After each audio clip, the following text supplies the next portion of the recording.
태극신검 이해를 시작하겠습니다. 지온 혼이 변해서 육혼이 되기도 하고 지혼이 되기도 하죠.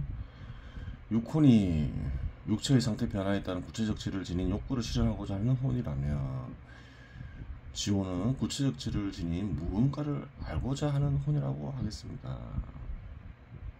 일정 정도 진리와 진실을 알고자 하는 혼이겠죠. 욕구를 발생시키는 마음에 있는 기관이 감정이므로 알고자 하는 욕구 역시 감정에서 발생하였다고 보아야 하는데, 이러한 욕구는 육체적인 것으로부터 생성된 욕구와는 확실히 다르다고 하겠습니다. 순수하게 진리와 진실을 알고자 하는 욕구는 육체에서 비롯된 욕구와는 구별되죠. 잘 구별 안 되는 이유는 뭔가요? 진리와 진실을 알고자 하는 욕구가 육체에서 비롯된 욕구와 보통 결합돼서 나타나기 때문에 그렇겠죠. 이는 지적 욕구의 실현 과정을 관찰하면 알 수 있는데, 무언가를 알고자 하는데 알고자 하는 과정이 진행이 잘 되지 않으면 감정이 답답한 상태로 변하고, 이 상태가 심화되면 초조한 상태로 변하는 것을 알 수 있습니다. 반면에 연구 끝에 알고자 한 바를 깨닫게 되면 감정이 뿌듯한 상태로 변함을 알 수 있습니다. 답답함과 초조함 역시 고통의 변형 형태로 볼 수 있고, 뿌듯함 역시 쾌락의 변형 형태로 볼 수 있는데, 이러한 것들의 느낌은 육체적 고통이나 쾌락과는 다른 느낌임을 쉽게 인지할 수 있습니다. 의지는 다 욕구가 변해서 된 것이죠. 혼과 백, 얼과 럭슬레 얘기했죠. 넛에서 비롯된 욕구냐, 얼에서 비롯된 욕구냐. 진리와 진실을 알고자 하는 욕구는 얼에서 비롯된 욕구라고 볼 수 있는 거죠. 감정 역시 그래요. 넛스 상태에서 얼의 상태로 변한다, 이렇게 볼 수 있겠죠. 그러면 육체적 욕구를 생성시키는 감정과 지적 욕구를 생성시키는 감정은 동일한 정신적 기관에서 수행하는 것인가, 아니면 각각 다른 정신적 기관에서 수행하는 것인가 하는 문제가 발생합니다. 이는 감정기관 역시 단순한 구조로 형성되지 않을 수도 있다고 결론 내리면 문제는 해결됩니다. 감정기관 내에 육체적 욕구가, 지적 욕구가, 예술적 욕구가, 욕구를 마음에 유출하는 기관이 존재하지만, 욕구를 생성시키는 기관 역시 별도로 존재하는데, 그래요.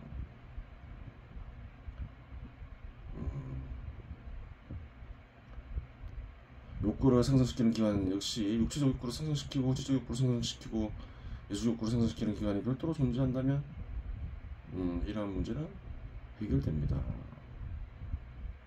분화되어서 따로따로 존재할 수도 있다. 그렇게 얘기하는 거죠. 하나로 합쳐져 있는 게 분화되는 경우는 많죠. 그런 현상은 그래요. 물질과 공간으로 이루어진 세상에서 쉽게 관찰돼요. 자연현상이건 사회현상에서도. 기업도 커지면 분화되잖아요. 그런 식으로 생각하는 거죠. 이거를 쓰니는 마음 역시 무주가 공간으로 이루어진 것과 크게 다르진 않다. 형태가 다를 뿐, 차원이 다를 뿐, 그런 생각하죠. 섭리를 있게 하는 존재가 둘이 아니다, 이렇게 생각하기 때문에 그렇겠죠. 실현 과정에서 느끼는 기관 역시 육체적 욕구를 느끼고, 지적 욕구를 느끼고, 재수적 욕구를 느끼는 기관이 별도로 존재하는 걸 알 수 있습니다. 물론 이러한 것을 육체적 오감을 통해서 확인해 줄 수 있는 방법은 없습니다.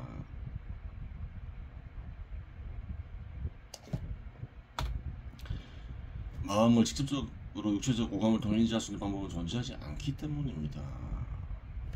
그렇다고 확인이 불가능하냐? 또 그것도 아니죠. 왜 그런가요? 물질과 공간으로 이루어진 세상에서 육체적 오감으로 확인은 불가능하지만, 마음은 또 누구에게나 있잖아요.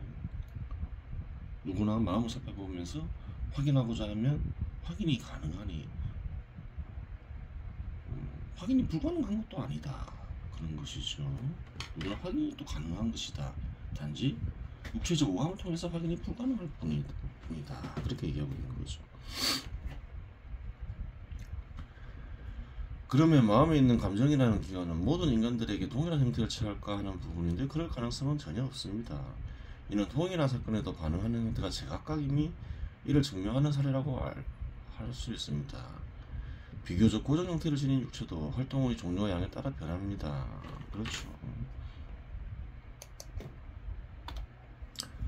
운동이나 음식물의 종류나 양을 바꾸면서 지속적으로 관찰하면 육체의 상태가 변한다는 것을 쉽게 알 수 있습니다. 그렇죠. 물론 확인이 가능하죠. 하물며 고정된 형태가 없는 마음에 있는 기관이 고정된 형태일 수는 없습니다. 심동의 다양성과 지출량의 차이는 감정의 형태 및 크기의 변화를 일으킬 수밖에 없습니다. 물론 인간이기에 선천적으로 동일한 부분이 존재하고 동시대와 동일한 사회의 구성원일 경우 동일한 부분에서 존재하겠으나 개인적으로 사용하는 심동의 종류와 지출량이 다른 이상 감정의 형태는 완전히 동일할 수 없습니다. 완전히 동일하기는 어렵죠. 지적 욕구의 생성 배경에는 생존 환경을 개선시키기 위한 목적이 존재하면 확실한 것인데 역사적으로도 이러한 목적으로 지적 욕구가 생성되었음을 유물이나 유적을 통해 확인이 가능합니다. 하지만 지적 욕구 역시 변화를 겪게 되는데 이는 시라는 것은 기본적으로 진리, 즉 절대적 구조에 배치된 절대적 개념들에 닿아 있기 때문입니다. 생존 환경을 개선시키기 위해서는 물리적 조건들을 변화시켜야 하는데 육혼 때문에 지원이 생길 수도 있다. 육혼과 지원이 결합하겠죠. 그런 말이죠. 이는 자연의 일부분을 변화시키는 것을 가리킵니다. 자연의 일부분을 인간에게 유용하게 변형시키기 위해서는 자연에 간직된 섭리를 또 법칙이라고 얘기도 하죠. 자연 속에 간직된 섭리를 저차원적이든 고차원적이든 이용하는 것이 효과적인데 이는 새로운 형태의 지적 욕구 형태를 발생시키게 됩니다. 진은 진리에 다 있고 진리는 절대자와 다 있는데 진리를 잃게 하는 존재가 절대자니까 그렇죠. 세상을 이루어지게 하는 존재. 마음에서 신경을 만들어내는 상조와 파멸작용 역시 절대자의 권능의 행사이니 어떠한 목적이가 어떠한 대상이가 선택하여 지를 탐구하게 되면 세상을 이루는 전체 절대자와 마음에서 인간을 인도하는 절대자는 자연히 호종할 수밖에 없습니다. 하늘과 땅에 머물면 하늘과 땅에 절대자가 머물면 하늘과 땅이 생기고 마음에 머물면 마음이 생기겠죠.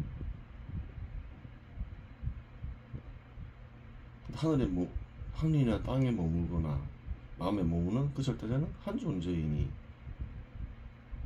그래요. 진리와 진실을 알고자 하면 당연히 조응하겠죠. 한 존재니까. 여기서의 조응은 마음에서 신감을 움직이고 후천적 무화를 변환시켜 인간에게 생기는 어떤 마음을 가리키죠. 마음을 변환시켜 진리가 간직된 표상이나 관념을 생성시키는 것을 가리킵니다.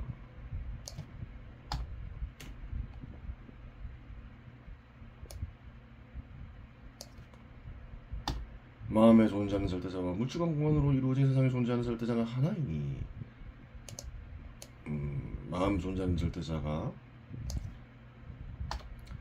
새로운 사실을 아는 것은 아닙니다. 진리와 진실을 깨달으면 어떤 개인이 새로운 것을 알았다고 좋아하지만 마음에 있는 절대자가 새로운 사실을 아는 것은 아니죠. 인간의 의식이 그렇게 생각하는 것이죠. 그러한 점을 고려하면 여기에서 조응이라는 의미는 화학적 결합처럼 두 가지 다른 물질이 합쳐져서 새로운 물질을 만들어내는 것으로 볼 수는 없으며 단지 인지 가능한 형태로 나타나는 것이라고 할 수 있습니다. 이처럼 진은 진리와 연결되어 있는 것이고 마음에 절대자의 권능이 존재하기 때문에 필연적으로 신적인 것과 다 있을 수밖에 없습니다. 이러한 내용은 실상 비밀스러운 내용이고 깊은 사유를 통해서만 알 수 있는 것인데 과거에도 어느 정도 눈치채기가 있었습니다. 한 시대에는 드물게 있지만 역사적으로 보면 꽤나 많은 인물들이 알았겠죠. 마음에서 어떤가는 신을 접촉하여 어떤가는 신을 알았다, 접촉해서 알았다, 깨달음을 얻었다. 뭐 개인적으로 보면 축하할 일이겠죠. 좋은 일이겠죠. 하지만 그게 역사적으로 보면 뭐 특별한 일은 아니에요. 아는 사람들은 다 알았다는 거예요. 뭐 살펴보진 않았지만 현 시대에도 꽤나 많은 이들이 알고 있을 수도 있어요. 뭐 겪었을 수도 있고. 보겠습니다. 해겔이 정신 현상학에 남긴 말이죠. 거의 단순한 진실태에서 볼 때 정신은 곧 의식이기도 하거니와 이때의 정신은 자기의 여러 계기를 산산히 흩어져 놓은 것이 된다. 무슨 말인가요? 말을 되게 어렵게 적어놨죠. 해겔은 쉽게 알려주기 싫다는 거죠. 정신은 곧 의식이다. 정신이 곧 의식이 되기도 한다. 이 말이죠. 정신은 뭘까요? 인간의 마음에 나타난 어떤가는 신, 세상을 이루어지게 하는 존재를 가리키겠죠. 인간의 마음에서 의식이 되기도 한다. 다른 사람들은 다 알았다는 거죠. 그런데 여기서 행동은 정신을 실체와 그리고 이 실체에 대한 의식으로 분리시키는가 하면 또한 그것은 실체와 그리고 의식을 다시금 제각기 분리시킨다. 무슨 말인가 어렵죠. 보겠습니다. 이제 보편적인 본질이면 목적으로서의 실체는 개별화된 현실로서의 자기와 대립되는 입장을 취하게 된다. 자기도 나오고 실체도 등장하고 무슨 말일까 이렇게 생각하겠죠. 제대로 된 뜻을 얻기는 어려워요. 쉽게 안 적어놨으니까, 알기 어렵게 적어놨으니까 쉽게 적을 수도 있고 어렵게 적을 수도 있겠죠. 근데 이런 뜻을 전할 때는 대체로 다 어렵게 적죠. 아예 못 알아보게 상징적인 표현을 쓰거나. 보겠습니다. 이때 이 양산을 매개하는 무한자적 역할을 하는 것은 자기 의식으로서의 중심이라고 하거니와 또 자기 의식도 나오고 이미 그 자체에서 자기와 실체와의 통일을 이루고 있는 이 자기 의식도 어느덧 행동을 통해서는 스스로 대자적 자기 확인자가 되는가 하면 다시 이 자기 의식은 보편적인 실제와 자기 개별화된 현실을 통합함으로써 구자가 보편적인 실제로까지 고양되도록 하는 가운데 그 자신이 곧 인륜적 행동을 하기에 이른다. 무슨 말일까? 이름으로써 자기의식은 바로 그 보편적인 실제를 이번에는 개별화된 현실의 국면으로 끌어내림으로써 단지 관념의 테두리 속에 있는 실체에 지나지 않던 자기의 목적을 실현시킨다. 여기서 마침내 자기의식은 스스로 일으켜놓은 자기와 실체와의 통일을 그 자신의 작업 결과이며 또한 구체적인 현실로서 부각시킨다. 어려운 말이죠. 여기서 정신은 뭘까요? 인간의 마음에 나타난 신, 혼이라고 얘기할 수도 있고 영이라고 얘기할 수도 있겠죠. 어리라고 얘기할 수도 있고, 이 정신이 이제 의식이 된다는 얘기인 거예요. 인간의 의식, 인식하는 존재. 그리고 이 의식은 실체, 예를 들어서 뭐 육체 같은 거를 취하면서 꼭 육체만 육체일 수도 있고 아닐 수도 있겠죠. 근데 실체를 취한다는 거예요. 부가 될 수도 있고 권력이 될 수도 있는 거죠. 그러면서 이제 자기 의식이 된다 이 말인 거죠. 그 정신, 이 혼이 의식이 되는데 의식이 자기 의식이 되기도 한다. 실체를 취하면서 정신이 다 변해서 된 것이다. 그래요. 그 말이죠.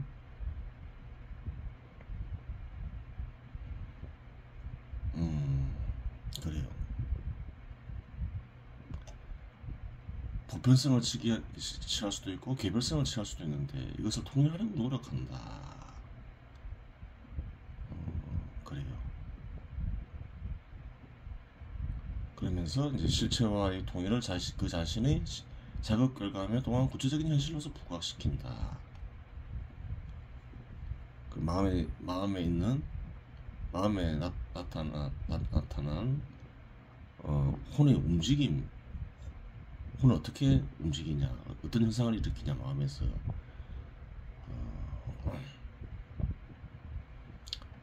그것을 설명하고 있는 거죠. 혼이 일으키는 현상, 혼을 정신으로 표현했죠. 그러니까 정신현상학이 되겠죠, 책 제목이. 쉽게 이해하려면 쉽게 쓰면 되는 거죠.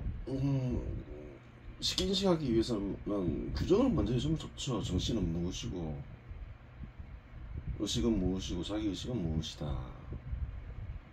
의식은 어떻게 생겨나느냐, 혼이 변하면서 생기는 것이다. 뭐 이런 식으로 먼저 딱 얘기해주면서 쉽게 쓰면 되는데 그렇게 안 쓴다는 거예요. 보면 알겠지만 인간의 마음에서 어떤가는 신이 나타난다. 그런 것을 겪은 이들은 많겠죠. 해결도 겪었겠죠. 깨달음도 있고. 중요한 것은 뭐가 되나요? 한 시대에서는 뭐 드물 수도 있겠지만 뭐 많을 수도 있어요. 역사적으로 보면 많겠죠. 중요한 것은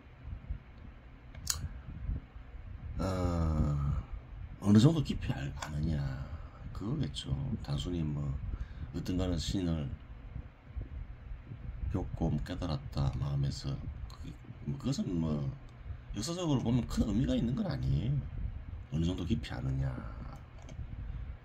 그리고 더 중요한 것은 뭘까요?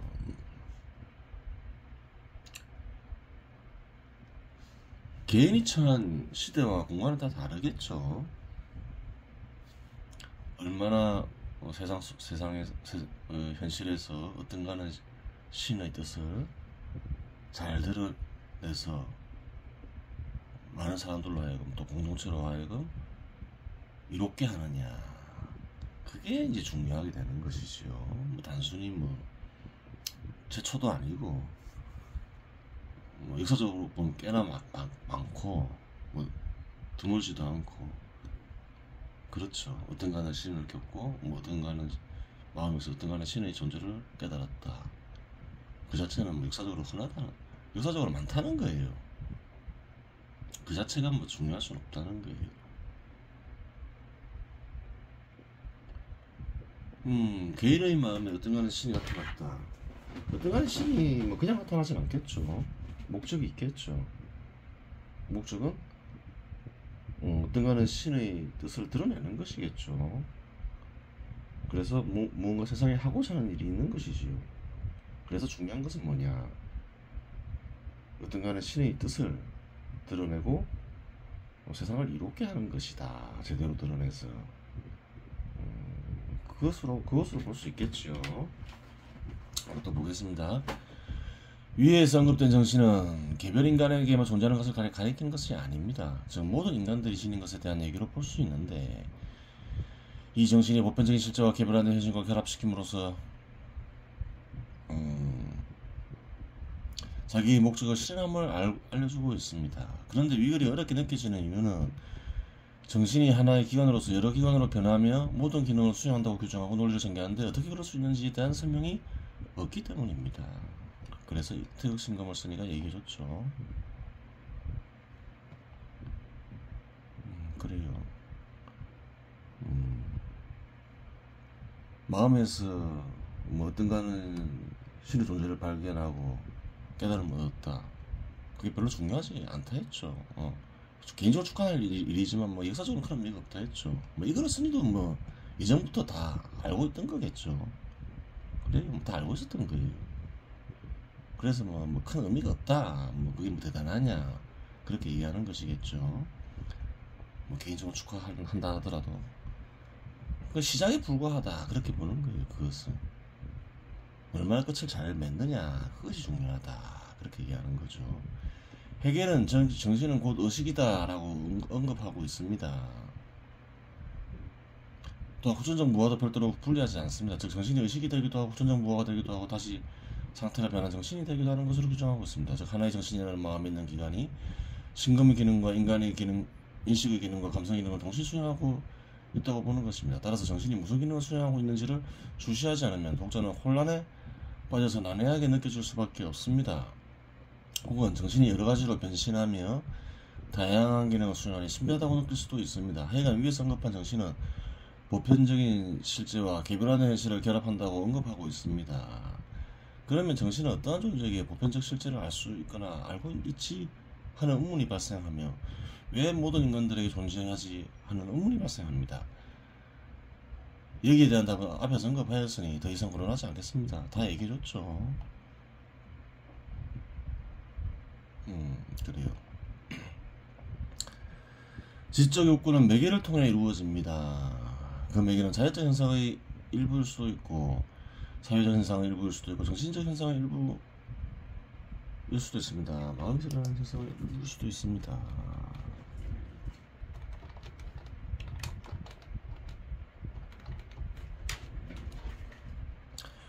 무를 알고자 하더라도 무라는 매개를 통해 지적 욕구가 생성되는 것입니다. 따라서 지적 욕구는 매개로 인해 인간마다 다른 형태를 취하게 되는데 그러면 다른 형태를 취하는 원인이 매개의 차이가 전부인지를 고려해 보아야 합니다. 지적 욕구의 원인이 진리를 드러내고자 하는 절대자의 뜻일 수도 있지만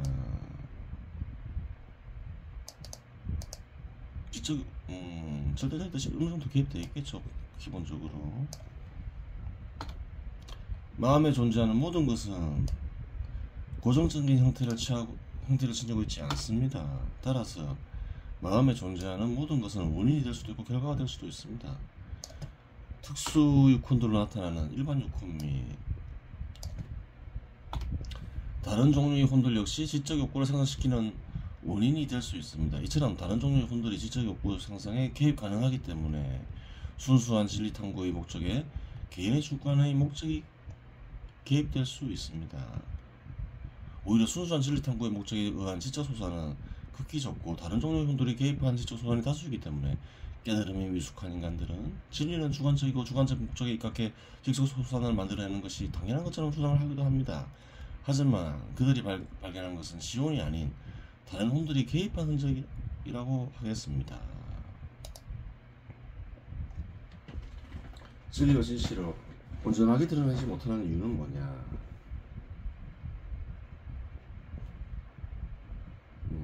그래요. 지온이 순수하게 활동하지 않기 때문이다. 그런 경우는 특히 육혼이 개입해서 그렇겠죠.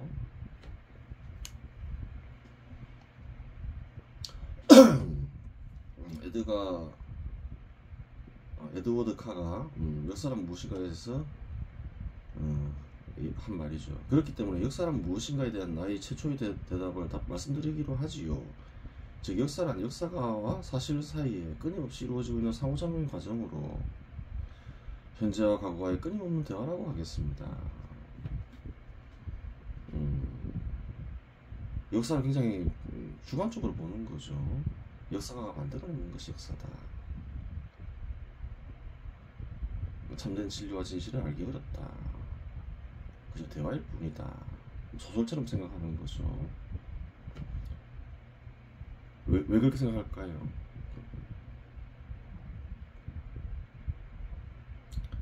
인식하는 존재를 어떻게 보냐에 따라 달려있다. 그냥 그저 인식하는 존재가 육체의 소산이다. 육체는 저마다 다르잖아요. 다 개인적인 것이 돼버리는 것이지요. 그렇게 볼 경우에 그렇게 보는 이들도 많죠. 유물론자들이 그렇게 보잖아요. 개인 육체가 다 다르고 개인마다 다 다르니 공통성이 없으니 다 그냥 주관적인 견해일 뿐이다. 그 진리와 진실을 알 수 없는 것이다. 이렇게 최종적으로 결론에 이르겠죠. 그런데 이제 마음에 나타난 혼, 그것은 다름 아닌 어떤가는 신이다. 그럼 또 다른 결론이 나와버리는 거죠. 세상을 이루어지게 하는 존재니까 진리와 진실을 드러낼 수 있다. 그리고 진리와 진실을 알 수 있다. 인간은 그렇게 돼버리는 것이죠. 그래요. 질을 획득하는 데에는 목적이 존재하기 때문에 특수한 질들을 지닌 혼들의 개입은 불가피할 수 있습니다. 목적이 없는 상태에서 지원의 생성은 불가능합니다. 결핍을 해결하기 위해서건 권력 명예를 얻기 위해서건 공동체의 변형을 위해서건 지원이 생성되는 배경에 목적이 존재하는 것은 필연적입니다. 하지만 목적이 존재한다고 하여 목적에 입각해 질을 구성한다고 하면 구성되는 질은 객관성이 결여되고 주관성이 지나치게 강해져 보편성을 상실하게 됩니다. 물론 보편성이 떨어진 소산 역시 지원이 활동하는 이상 참된지가 일부 포함되어 있을 수도 있겠으나 대부분의 내용이 참된지와 거리가 멀기 때문에 타인이나 공동체를 이롭게 하기보다는 해로움을 끼칠 가능성이 커지게 됩니다. 그렇기 때문에 나를 최대한 지우고자 하는 노력을 해야 비로소 섭리의 주관자인 절대자의 뜻에 따라 섭리에 입각한 참된지로 구성된 표상이나 관념이 생성될 수 있는 것입니다.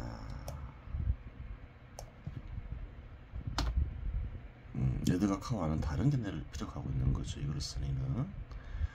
따라서 역사와 같은 세상에 현존하는 대상을 관념화하여 지적 소산을 만들 때는 형식과 내용의 객관화 과정을 통해 주관성을 최대한 지워야 합니다.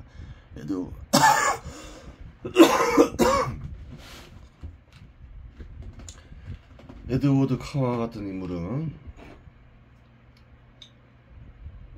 진리와 진실이라고 알려진 것들은 개인적인 견해이니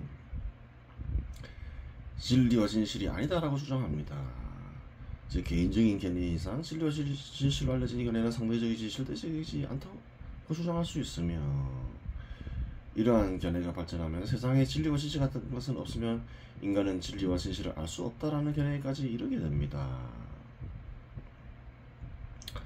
하지만 개인의 의식을 있게 하는 혼, 혹은 정신이 진리와 진실을 있게 하는 존재, 세상을 이루어지게 하는 존재라는 사실을 알면 정반대되는 견해를 지니게 되지요. 이 한번 보겠습니다. 이처럼 지원을 현현시키는 핵심 요소 중에 하나인 형태를 지닌 의지의 경우 다양한 혼들이 개입하고 하고자 하는 대상들이 다양하기 때문에 형태를 지닌 의지 역시 질적 측면에 있어서 제각각일 수밖에 없고, 따라서 특수지원은 인간들마다 다른 형태를 지닐 수밖에 없습니다.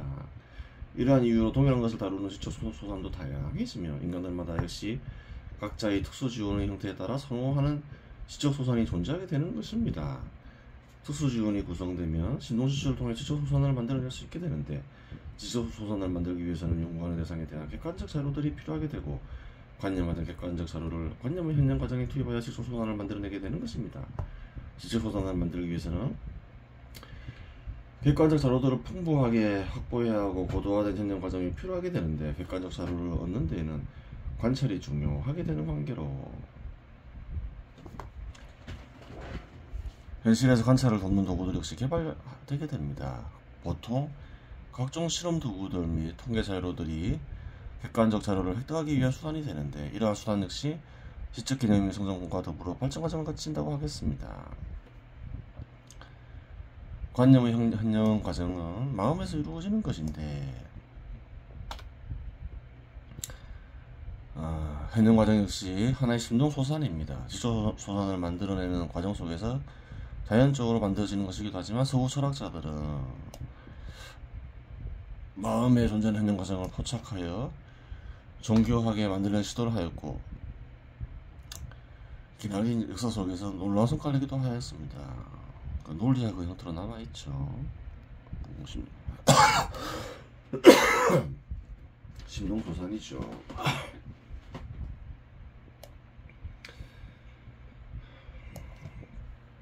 마음에 존재하는 현장 과정은 육체적 오감으로 인지할 수 있는 것이 아니기 때문에 제3의 눈과 같은 인간의 의식이 있기 전에 신의 의식, 즉 혼을 인지하여 개발하지 않으면 포착하기 어려울 뿐만 아니라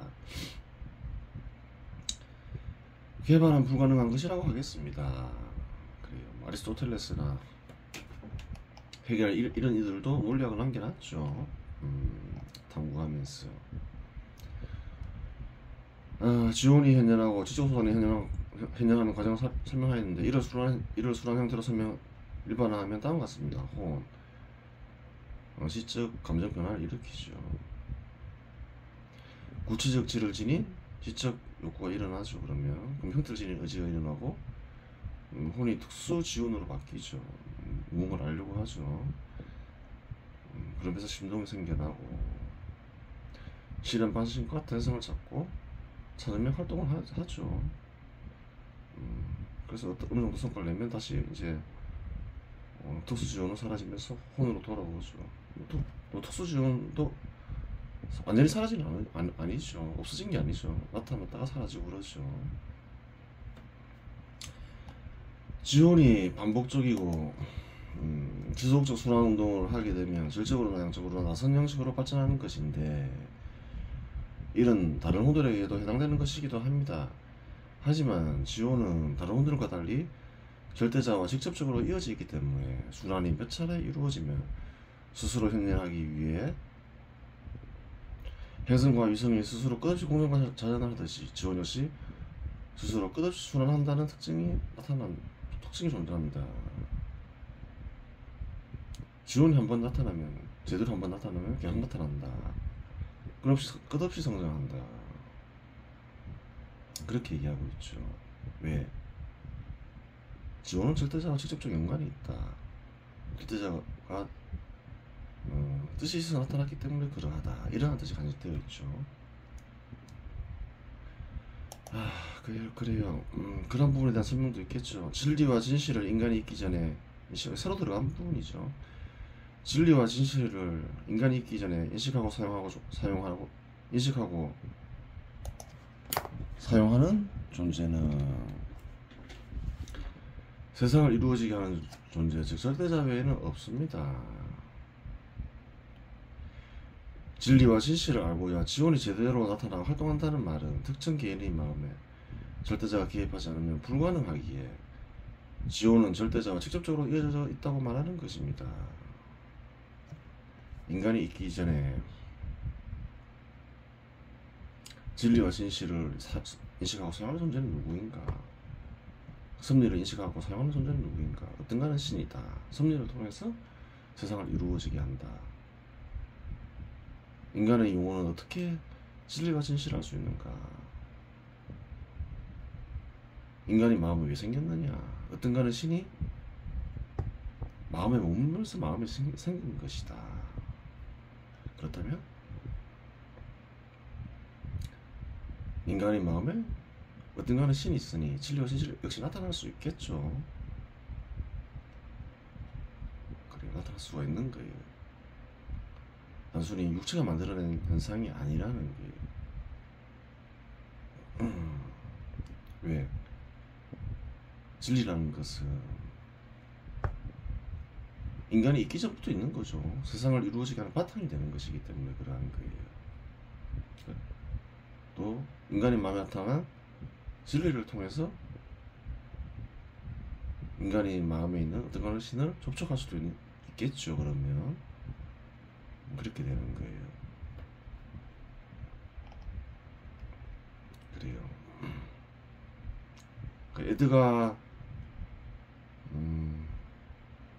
에드워드 칸은 어떤 인물인가요? 역사에서 어떤가 마음에서 어떤가 신을 발견한 이들은 무척 많겠죠. 발견한 이들은 이런 얘기를 하지 않겠죠. 발견하지 못했기 때문에 이러한 얘기를 하는 거예요. 그렇게 되겠죠. 그래요. 이번 시간에 마치겠습니다.